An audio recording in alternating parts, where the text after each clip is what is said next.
नमस्कार दोस्तों, आज हम एक खास चर्चा कर रहे हैं। हमारी कविता का एक कविता है Machiavelli the mystic cat by T S. Elliott.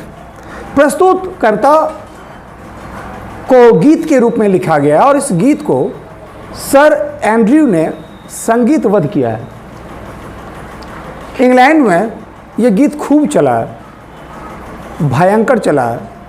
इस गीत में टी.एस. एलियट ने एक बिल्ली का वर्णन किया है। वो बिल्ली क्या है, कितना खतरनाक है, कितना खूंखार है, कितना तेज है, कितना उसका मानसिक विश्लेषण, उसका शारीरिक विश्लेषण, उसका सुंदर सा वर्णन टी.एस. एलियट ने किया है। तो आइए पढ़ते हैं इस कविता को। कविता है, इसकी पंक्ति है Machiavelli the mystery cat. Mystery मतलब होता है समथिंग विच इज सैक्रेड, रहस्यमयी। मैकियावेली द मिस्ट्री कैट मतलब मैकियावेली क्या है, एक बिल्ली का नाम है। और यहाँ पर डबल डॉट देखते हैं, डबल डॉट है, Machiavelli double dot the mystery cat. Double dot को आप इज बोलिए, इसको क्या पढ़ेंगे, मैकियावेली द मिस्ट्री कैट। इसको हम पढ़ेंगे Machiavelli is a mystery cat. Machiavelli एक रहस्यमयी बिल्ली। आइए, ये कैसा रहस्यमयी बिल्ली है, इस बिल्ली के बारे में क्या रहस्य है, उसके रहस्य से पर्दा उठाएंगे, जानेंगे मैकियावेली के चरित्र के बारे में। तो कविता की ओर लौटते हैं। Machiavelli is a mystery cat. Machiavelli ये एपोस्ट्रोफी एस है, मैकियावेली एपोस्ट्रोफी एस। इसको एपोस्ट्रोफी एस देखिएगा, ये एपोस्ट्रोफी एस का कभी मतलब हैज हैव भी हो सकता है और कभी इसका मतलब एपोस्ट्रोफी एस का मतलब कभी इज भी हो सकता है। कैसे पता चलेगा ये इज है या हैज? तो ये आसानी है पता करना। अगर एपोस्ट्रोफी एस के बाद कोई नॉन प्रोनाउन होगा, इसका मतलब कि वो इज है। और अगर उसके बाद V3 है तो V3 है, इसका मतलब हैज है। V3 होगा तो उसके बाद हैज होगा, तब ना प्रेजेंट परफेक्ट बनाएगा। हैज हैव के बाद V3 होगा। अगर एपोस्ट्रोफी एस के बाद V3 होगा तो इसका मतलब हैज है। तो यहाँ पर मिस्ट्री कैट है, इसका मतलब इज है। तो क्या पढ़ेंगे इसको, Macavity is a mystery cat, यानी कि मैकियावेली एक रहस्यमयी बिल्ली है। He is called the hidden paw. ये हिडन पाव, पाव का मतलब हिडन मतलब छुपा हुआ, पाव और टाइप ऑफ क्रिएचर, जी.के. एमन के शब्द में छुपा रुस्तम। तो he is called the hidden paw, उसे छुपा रुस्तम कहा जाता है। वो बहुत ही जबरदस्त है, छुपा Rustam in the sense that कि वो भीतर ही भीतर, आप हिडन मतलब आप जितना एक्सपेक्ट करते हैं कि वो किस लेवल तक का खतरनाक होगा, आपके एक्सपेक्टेशन से वो आगे है। For he is the master criminal who can defy the law. For, ये फॉर आते कि फॉर को समझ लीजिए, फॉर प्रीपोजिशन भी और कंजंक्शन भी है। फॉर के बाद अगर कोई नॉन प्रोनाउन होगा तो वो प्रीपोजिशन होगा, इसका अर्थ होगा लिए के लिए। और फॉर कभी कभी दो क्लॉज को कनेक्ट भी करता है, तो उस फॉर का मतलब होगा बिकॉज, क्योंकि। क्योंकि तो यहाँ पर फॉर का मतलब क्या हुआ, क्योंकि। अब इसको पढ़ेंगे तब आपको पता चल जाएगा। फॉर क्योंकि he is the master criminal who can defy the law. क्योंकि he is the master criminal, वो क्रिमिनल नहीं है। क्रिमिनल का मतलब हुआ गुंडा, अब मास्टर क्रिमिनल का मतलब हुआ गुंडा का सरदार। तो वो मास्टर क्रिमिनल, ही मैकियावेली क्रिमिनल नहीं है, वो मास्टर क्रिमिनल है, वो गुंडे का सरदार है। Who can defy the law, who can defy, defy मतलब कैन चैलेंज, चुनौती देना। लॉ मतलब कानून व्यवस्था को, लॉ एंड ऑर्डर को। तो Machiavelli he is the master criminal, वो गुंडा नहीं है, वो गुंडे का सरदार है जो किसी भी कानून व्यवस्था को चुनौती दे सकता है। वो कानून व्यवस्था तक को, वो कानून को भी चैलेंज कर सकता है। He is the bafflement of Scotland yard. इतना ही नहीं, ही is the bafflement of Scotland yard. वह स्कॉटलैंड यार्ड का बेफलमेंट मतलब घबराहट, वो घबराहट है। स्कॉटलैंड यार्ड किसको कहते हैं, लंदन पुलिस का जो हेड क्वार्टर होता है उसको हम क्या बोलते हैं, स्कॉटलैंड यार्ड। स्कॉटलैंड वर्ड समझ लीजिएगा। स्कॉटलैंड यार्ड किसको कहते हैं, लंदन पुलिस का मुख्यालय। यानी कि लंदन पुलिस, ये कहाँ का बिल्ली है, लंदन का। यानी कि लंदन पुलिस का जो मुख्यालय है वो चिंता में है, घबराहट में। घबराहट मतलब क्यों, किससे घबराहट है? मैकबीटी से। ये आप समझ सकते हैं, ये उसका वर्णन है कि लंदन पुलिस का हेडक्वार्टर डरता है। किससे? मैकबीटी, उस बिल्ली से। The flying squad and the flying squad is despair. Flying squad मतलब क्या होता है? फ्लाइंग स्क्वाड होता है रात में पुलिस की जो गश्त लगाने वाली गाड़ी है वो होता है, उसको फ्लाइंग स्क्वाड कहते हैं। ये एपोस्ट्रोफी एस के बाद लिखता है स्क्वाड्स डिस्पेयर। डिस्पेयर मतलब निराश। इज डिस्पेयर, जो रात में पुलिस का गश्त लगाने वाला गाड़ी है वो निराश है। इसका मतलब क्या हुआ? पता है मैकबीटी का खतरा, वो कितना बड़ा खतरा है, वो शहर में किस किस तरह से पूरे शहर को डिस्टर्ब कर रहा है, लंदन पुलिस को पता है, पुलिस मुख्यालय को पता है। और पुलिस रात में जो गश्त लगाने वाला पुलिस का गाड़ी है, हर पुलिस को पता है, हर गश्त गाड़ी को पता है, लेकिन गश्त का गाड़ी निराश है। निराश मतलब उसको कुछ भी हाथ नहीं लग रहा है। क्योंकि वो क्यों निराश है? क्योंकि when they reach the scene of crime, क्योंकि जब वे सीन ऑफ क्राइम, घटना का स्थल, घटना स्थल, क्योंकि जब ये घटना स्थल पर पहुंची, घटना हुई, पता है दो घटनाएं हो रही है शहर में, बड़ा बड़ा घटना होता है, पुलिस को पता है, पुलिस को यह भी पता है कि उस घटना में किसका हाथ है, मैकबीटी का। लेकिन क्योंकि when they reach the scene of crime, लेकिन जब ये घटना स्थल पर पहुंचते हैं, मैकबीटी is not there, मैकबीटी वहां नहीं होता है। ये अपोस्ट्रोफी एस, ये साइन ऑफ एक्सक्लेमेशन है, क्योंकि घटना स्थल पर पुलिस पहुंचती है लेकिन मैकबीटी को वो पकड़ नहीं पाता है। Macavity, Macavity, there is no one like Macavity. इसको ये रिपीट किया गया, ये इसको मैकबीटी को स्ट्रेस किया गया है। मैकबीटी पर जोर दे करके कभी इलियट बोलते हैं कि Macavity, Macavity, there is no one like Macavity, Macavity and Macavity, Macavity, Macavity जैसा दूजा नहीं है, मैकबीटी जैसा दूसरा इस धरती पर कुछ नहीं है। मतलब वो इतना खतरनाक बिल्ली है। He is the broken, he has, अब आइए देखिए, ही इज, ही के बाद एपोस्ट्रोफी एस है और उसके बाद ब्रोकन, ब्रोकन भी 3 है, जिसको हम ही इज ब्रोकन पढ़ेंगे या ही हैज ब्रोकन पढ़ेंगे, ही हैज ब्रोकन पढ़ेंगे। कहते he has broken human law, he has broken every human law. Human law आप जानते हैं, इंसानों ने जो नियम बना, आपका इंसान बना, बाएं से चलना है, सड़क पर कैसे चलना है, कानून व्यवस्था को कैसे, संविधान हमारे पास है ना, उसको हम ह्यूमन लॉ बोलते हैं। He has broken the every, he has broken every human law. उसने इंसानों के द्वारा बनाए गए हर नियम को तोड़ दिया है। कोई भी नियम आप नियम बनाइए, सबके लिए नियम बनाइए, लेकिन मैकबीटी के लिए कोई नियम नहीं है। He breaks the law of gravity, वो इंसान के नियम को ही नहीं तोड़ता है, वो law of gravity, law of gravity आप जानते हैं, जिसको हम ग्रेविटेशनल लॉ बोलते हैं, गुरुत्वाकर्षण का नियम आपने पढ़ा होगा फिजिक्स में। पृथ्वी से ऊपर कोई चीज़ फेंकते हैं तो फिर पृथ्वी पर गिरता है ना, किसके कारण? Gravitational force of the earth के कारण, धरती के गुरुत्वाकर्षण बल के कारण। तो इलियट क्या बोलते हैं कि टीएसई, ये जो बिल्ली है मैकबीटी, वो ग्रेविटेशनल फोर्स को फॉलो करता है कि उस रूल को भी तोड़ देता है, उस रूल को भी तोड़ देता है। नहीं कहता है कि कोई चीज़ छलांग लगाएगा तो फिर नीचे गिरेगा कि नहीं गिरेगा, तो मैकबीटी छलांग लगाएगा तो हम सोचते हैं भाई नीचे अवश्य गिरेगा, क्योंकि ग्रेविटेशनल फोर्स जो है। लेकिन वो लेकिन ग्रेविटेशनल फोर्स मैकबीटी पर काम कर रहा है कि नहीं कर रहा है? नहीं करता। मतलब समझे, वो जमीन से ऊपर कूदता तो है, कूदते हुए उसको लोग देखता, जमीन पर गिरते हुए कोई नहीं देखता, जमीन पर लैंड करते उसको कोई नहीं देखता। यानी कि लगता है कि ग्रेविटेशनल फोर्स मैकबीटी पर काम नहीं करता। इसका मतलब यही हुआ, he breaks the law of gravity. समझ रहे क्या? मतलब वो गुरुत्वाकर्षण का जो सिद्धांत है उसको भी तोड़ देता, ये समझे, और मारता है, ये लंबा लंबा छलांग मारता हो। तो he has broken every human law. उसने हर इंसान का अगर इंसान का काम है संसद में बैठ के नियम बनाना, तो मैकबीटी का काम है सड़क पर उतर कर नियम को तोड़ देना। Getting not? ये मैकबीटी है। अगर इस प्रकृति का नियम है, धरती का नियम है कि धरती पर से कोई चीज कूदेगा तो धरती पर आएगा, तो मैकबीटी का नियम है उस रूल को तोड़ देना। And when his powers of levitation would make a fakir stare. His powers of levitation, levitation मतलब जानते हैं, जंप मैजिकली, लेविटेशन मतलब क्या हुआ? जंप मैजिकली इन एयर, मतलब हवा में जादुई ढंग से छलांग लगाता, सुई हवा में। तो इसकी levitation, his powers of levitation, उसका हवा में जो जादुई ढंग से छलांग लगाने का तरीका है, वुड मेक अ फकीर स्टेयर। फकीर मतलब जानते हैं, जो फकीर होते हैं, जो राह चलने वाले राही होते हैं, उस स्टेयर, स्टेयर मतलब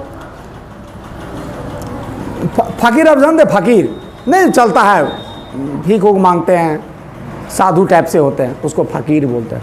तो अगर कोई फकीर रास्ते से जा रहा है और बिल्ली को देखे और बिल्ली को कूदते हुए देखता है तो वो देखते ही रह जाता है। स्टेयर मतलब क्या हुआ? एक टक देखते ही नहीं करता, वो देखा कि देखते ही रह गया, अरे यार अब मैं कूदा, अब मुंह गया, मुंह बैले रह गया, आँख खुले रह गए, समझा? स्टेयर मतलब देखते ही रह जाना। इसका मतलब ये अद्भुत ढंग से जो कूदता है। And when you reach the scene of crime, और जब आप घटना स्थल पर पहुंचोगे, मैकेविटी इज नॉट देयर, तो मैकेविटी वहां पर नहीं होता है। You may seek him in the basement, हाँ आप आजाद हो, आप आजाद हो, आप उसे किसी जमीन के अंदर खोज सकते हैं। You may look up in the air, या आप उसे हवा में खोज सकते हैं। अब जहाँ खोजना खोजिए ना, अब जमीन के बेसमेंट में, जमीन के नीचे बेसमेंट में खोज लो, आप एयर हवा में खोज लो। But I tell you once and once again, Macavity is not there. लेकिन मैं आपको बताता हूं, मैं आपको बताता हूं, फिर से बताता हूं, एक बार फिर से बताता हूं, बार बार बताता हूं, मैकेविटी नहीं है। जा खोजना खोजो, मैकेविटी को तुम नहीं खोज पाओगे, नहीं खोज पाओगे, नहीं खोज पाओगे। Macavity is a ginger cat. Ginger मतलब क्या होता है? जिंजर, कोई कोई जिंजर बॉय भी होता है, कोई कोई लड़का को देखें काफी दुबला, काफी पतला, काफी लंबा, माने पतला भी और लंबा भी, उसको क्या बोलते हैं? जिंजर बॉय, चैम, चैम की तरह ginger boy. Macavity is a ginger boy. Himanshu का नाम नहीं लेंगे, हिमांशु है कि नहीं? हाँ, तो Macavity is a Himanshu boy, sorry, Macavity is a ginger boy, ginger cat. Macavity एक जिंजर कैट है, मतलब बहुत दुबली और बहुत लंबी बिल्ली है Macavity. He is very tall and thin, he is very toll, वो बहुत दुबला है, वो बहुत लंबा है, एंड दीन बहुत दुबला, वो बहुत लंबा दुबला है। वो बहुत लंबा है और बहुत दुबला है, मैकेविटी बहुत लंबा है और बहुत दुबला है। You'd know him if you saw him, for his eyes are sunken in. If you'd know him if you saw him, तुम जान लिए होते, अगर तुम मैं भी मैकेविटी से काश मिले होते, तुम अगर मैकेविटी से मिले होते तो तुम भी बुझ गया होता कि मैकेविटी चीज क्या है। For his eyes are sunken in, क्योंकि उसका जो आंख होता है वो गहरे ढंग से मान लो डूबा हुआ है, डूबा हुआ है। सुनिए, आप बढ़िया से नहीं सुन लें। His eyes are sunken in, उसकी आंखें गहरे ढंग से डूबी हुई होती है। His brow is deeply lined with thoughts, और उसका जो होता है ये वो ऐसे नहीं कहता, कोई ऐसे किया रहता है, मतलब कोई गहरे सोच में डूबा हुआ आदमी का नहीं भो सिकुड़ जाता है जी। जो कोई गहरा सोच में डूबा हो रहता है, वो गहरा सोच में मानो डूबा होता है। His head is highly doomed, और उसका जो सर है वो गुंबद के ऊपर आकार का ऊंचा उठा हुआ है। सर उसका गुंबद नुमा ऊंचा उठा हुआ। इस पैराग्राफ में कवि टी.एस. इलियट ने मैकेविटी के शारीरिक बनावट को बताया है।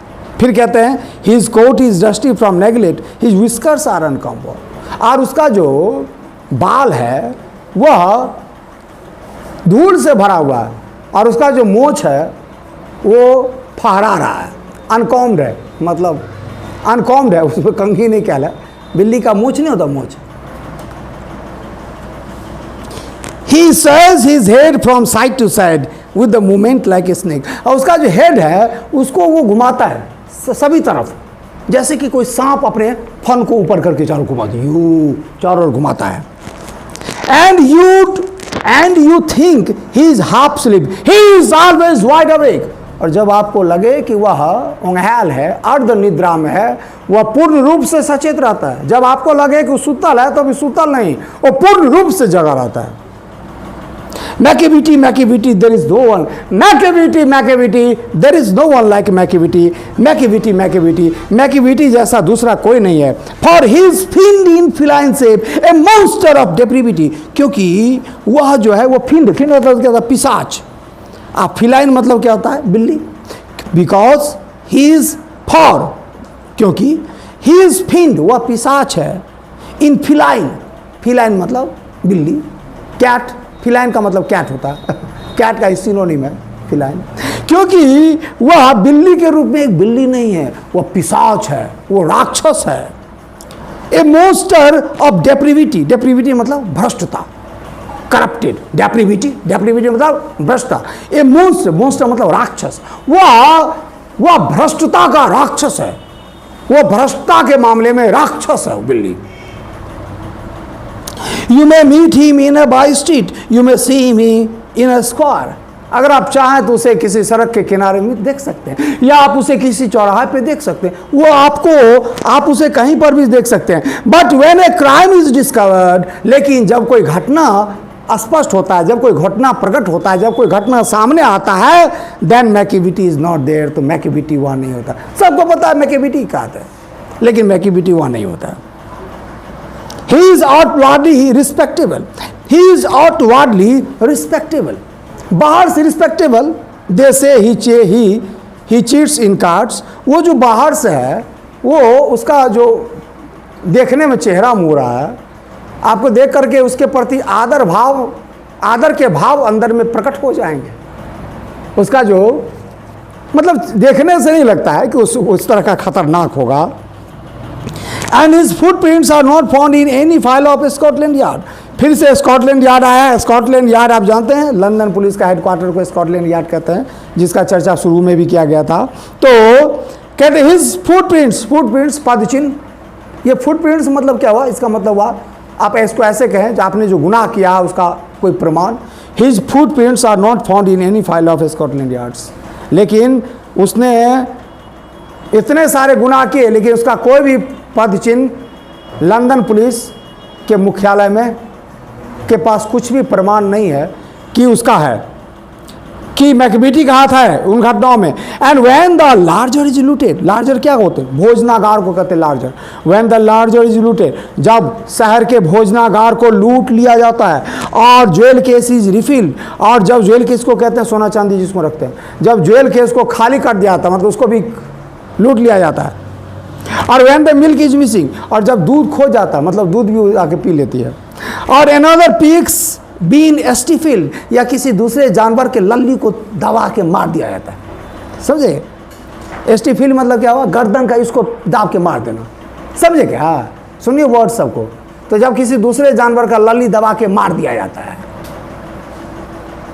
और green house glass is broken. और या जब ग्रीन हाउस के ग्लास को तोड़ दिया जाता है. एंड द टिवली इज पास्ट रिपेयर. और जब खिड़की में जो जाली बैठाया रहता है, खिड़कियों को तोड़ दिया जाता है, उन जालियों को तोड़ दिया जाता है. There is a wonder of thing.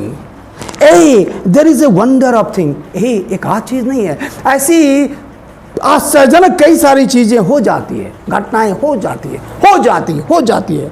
मैकिविटी is not there. लेकिन मैकिविटी वहां नहीं होता है. भोजनागार लूटा जाता है, ज्वेल केस सोना चांदी को लूट लिया जाता है, दूध खत्म हो जाता है, किसी जानवर के गर्दन को दबा के मार दिया जाता है, ग्रीन हाउस के शीशा को चकनाचूर कर दिया, खिड़कियों को धज्जी मचा जाता है. ऐसी ढेर सारी घटनाएं हो जाती है, लेकिन मैकिविटी वहां होता नहीं है. And when the Foreign Office find it is gone astray. Foreign Office मतलब क्या था? फॉरेन ऑफिस कहते हैं हम. फॉरेन ऑफिस का मतलब हुआ, फॉरेन ऑफिस मतलब हम खुफिया विभाग को कहते हैं, खुफिया विभाग, विदेश विभाग. तो क्या कहते हैं? When the Foreign office treaty is gone ashtray. जब कुछ खुफिया दस्तावेज अचानक गायब हो जाते हैं. और the Admiralty lose some plans and drawings by the way. और जब प्रशासन कोई खाका या कोई जैसे कोई बनाता है ना, ड्राइंग्स एंड प्लान्स बनाता है ना किसी आतंकवादी को पकड़ने के लिए, किसी खूंखार आतंकवादी को पकड़ने के लिए जो बनाया जाता, प्लान किया जाता पुलिस के द्वारा, उसको हम बोलते हैं प्लान्स एंड ड्राइंग्स। जब वो खो जाता है, there may be a scrap of paper in the hall or on the stair, तो हो सकता है वो जो आप पुलिस डिपार्टमेंट के हॉल में आपको जो पेपर है वो के हॉल में कहीं छीटा हुआ मिल सकता है, या सीढ़ियों सब पर इधर उधर छीटा हुआ आपको मिल सकता है। But it is useless to investigate, लेकिन उसका जांच पड़ताल करना निरर्थक है, व्यर्थ है। Because Macavity is not there, लेकिन मैकेविटी वहां नहीं होता है। And when the loss has been disclosed the secret services says, और जब लॉस सामने आता है, जब कोई लॉस सामने आता है तो जो खुफिया विभाग है वो कहता है it must have been Macavity, निश्चय इसमें मैकेविटी का हाथ होगा। But he is mile away, लेकिन वो तो मीलों दूर रहता है। You will be sure to find him resting or licking off his thumbs. आप उसे कहीं आराम फरमाते हुए देख सकते हैं, या अपने अंगूठा को अपने जीभ से चाटते हुए। देखिए बिल्ली को अपने पाँव को जीभ से चाटते हुए। You will be sure to find him resting or licking off his thumb. आप उसे कहीं आराम फरमाते हुए देख सकते हैं, या कहीं बैठ करके आराम से अपने पाँव को बिल्ली नहीं चाटता है, जीभ से चाटते हुए देख सकते हैं। और engage in doing some complicated long division, तो आप उसे किसी कहीं पर भी बेस्ट देख सकते हैं। लेकिन Macavity there is no one like Macavity जैसा इस दुनिया में कोई नहीं है। There never was a cat of such deceitfulness and suavity. तो क्या कहते हैं कि there never was a cat of such deceitfulness and suavity, इस तरह का छली कपटी धोखेबाज बिल्ली कभी इस धरती पर जन्म नहीं लिया होगा। He always has an alibi and one or two to spare, और उसके पास हमेशा अगर उसके ऊपर में कोई भी हमला होता है तो उस हमला से बचने के लिए उसके पास अपना सुरक्षा हमेशा रहता है, हमेशा अपने सुरक्षा के लिए वो तैयार रहता है। At whatever time the deed took place, चाहे जिस किसी भी तरह कोई भी काम, कोई भी घटना घटे, कोई भी घटना जिस किसी भी समय घटे, Macavity was not there, Macavity नहीं होता है, घटना स्तर पर मैकेविटी नहीं होता है। And they say that all dogs whose wicked deeds are widely known, और लोग कहते हैं जैसा कि बहुत सारी अन्य बिल्लियाँ जिसका दुष्चरित्र, जिसके दुराचारी कार्य इस धरती पर विश्व प्रसिद्ध हैं, इस धरती पर विख्यात हैं, दुराचारी कार्य, गंदे काम, जिसके जो बिल्ली अपने गंदे काम के लिए दुष्ट चरित्र के लिए, दुराचारी कार्य के लिए इस धरती पर प्रसिद्ध हुआ। I might mention Mungojerrie, I might mention Griddlebone, ये जो मैंगो जीरो एंड ग्रीडीबोन है ये बिल्लियों की ही अन्य प्रजातियां हैं जो किसी समय में काफ़ी खतरनाक रही होंगी। तो कहते हैं टी.एस. इलियट कि आप खतरनाक बिल्ली में किसी का भी नाम लीजिए, किसी का भी नाम लीजिए जिसका दुराचारी कार्य इस धरती पर काफ़ी प्रसिद्ध रहा है, अब किसी का भी नाम लीजिए, are nothing more than agents of the cat who all the time just controls their operations, the Napoleon of crime. ये सब कुछ नहीं है, ये दुनिया का सबसे खतरनाक बिल्ली का आप नाम लो, वो बिल्ली कुछ नहीं है इस मैकेविटी के समक्ष, इस मैकेविटी के सामने जो हमेशा अपने प्लान को प्रैक्टिस करने में लगा रहता है, वह सारे ऑपरेशंस को नियंत्रित करता है, वो सारे कौन सा क्राइम करना है उसको नियंत्रित करता है। द नेपोलियन ऑफ क्राइम, वह क्राइम के, इसको हम फिगर ऑफ स्पीच कहते हैं, ये एक तुलना है। कभी टी.एस. इलियट ने बिल्ली का तुलना नेपोलियन से किया है, यानी कि यह द क्राइम के क्षेत्र का नेपोलियन है, ये क्राइम के क्षेत्र का सबसे खतरनाक है। So this is all about the poem Macavity the mystery cat. और आप जीके मेन के अन्य सभी जितना भी पोएम है, 12वीं का पोएम, 12th का पोएम है, जितना भी पोएम है वो सारे पोएम्स को आप देख सकते हैं। तो इस क्लास के इतना ही। जय हिंद दोस्तों, thank you, wish you all the best, thank you very much.